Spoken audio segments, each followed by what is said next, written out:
ఇట్లా మళ్ళీ మన నందమూరి నుంచి మళ్ళీ ఒక కళ్యాణ్ రామ్ వచ్చిండు. మళ్ళీ నందమూరిని ఒక పేరు నిలబెట్టే ఒక సింహం దిగింది. మళ్ళీ ఒక 2 సింహాలు అయితే ఒక 3వ సింహం, పెద్ద సింహం బాలకృష్ణ 2వ సింహం, జూనియర్ ఎన్టీఆర్ 3వ సింహం, నందమూరి తారకరత్న మన కళ్యాణ్ రామ్.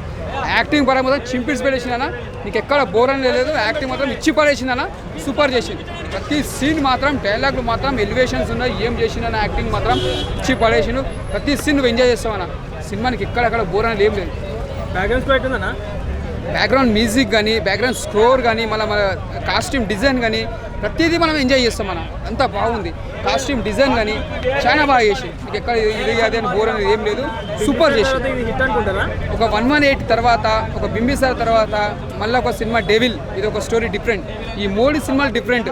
అది బ్లాక్ బస్టర్ కొట్టింది 118, బింబిసార్ ఇటు కొట్టింది, మళ్ళీ డెవిల్ సినిమా. ఈ 3 కథలు ఒక డిఫరెంట్గా ఉంటాయి. ఇందులో ఒక కథ ఒకటి డెవిల్, ఈ 3వ కథ, ఇది ఒక డిఫరెంట్ కథ. దేనికి నువ్వు పోల్చే అవసరం ఉంటుంది. దేని కథ దానికి లెక్క అలాగ ఉంటుంది అన్నమాట. సినిమా మాత్రం సూపర్ ఉంది. హీరోయిన్ ఎట్లుందని? అరే హీరోయిన్ మాత్రం ఏముందన్న, కుర్రోళ్ళకి నచ్చినట్టే ఉందన్న. హీరోయిన్ మొత్తం కుర్రోళ్ళు మాత్రం ఈ ఫ్యాన్స్ అయిపోతారు ఆమెను చూస్తే మాత్రం. అంత బాగా నటించింది. యాక్టింగ్ మాత్రం సూపర్ చేసింది. ఆమె సూపర్ చేసింది. Thank you. సూపర్.